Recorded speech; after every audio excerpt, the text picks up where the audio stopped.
Good day everyone, I'm Angel. And I'm Regine. Today, we're going to analyze and answer Assessment 5, Problem 2 from our book, Mathematics in the Modern World.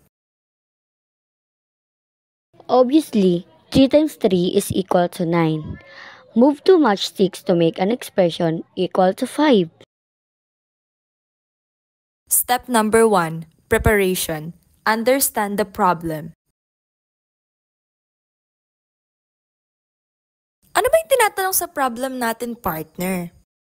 Sabi sa problem number 2, kailangan daw nating gawing equal to 5 ang expression na 3 times 3 is equal to 9 sa pamamagitan ng pag-move ng dalawang matchsticks.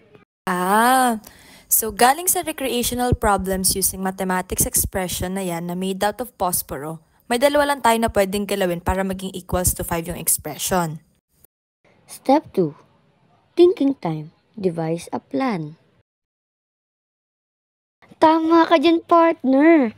Dito sa thinking time, ililista muna natin ang mga expression na equals to 5.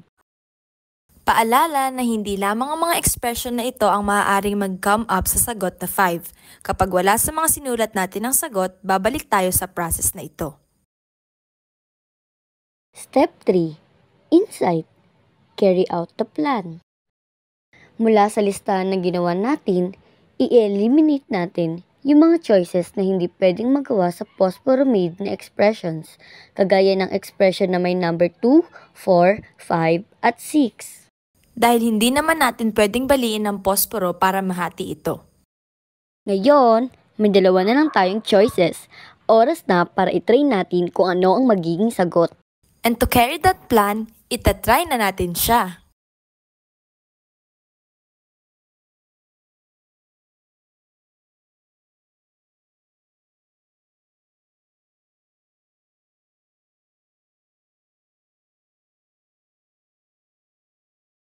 To our last step, verification, look back.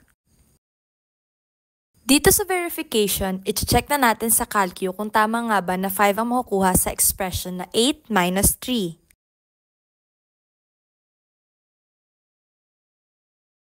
Hope you learned from using Polya's 4 steps to problem solving. Thank you for watching!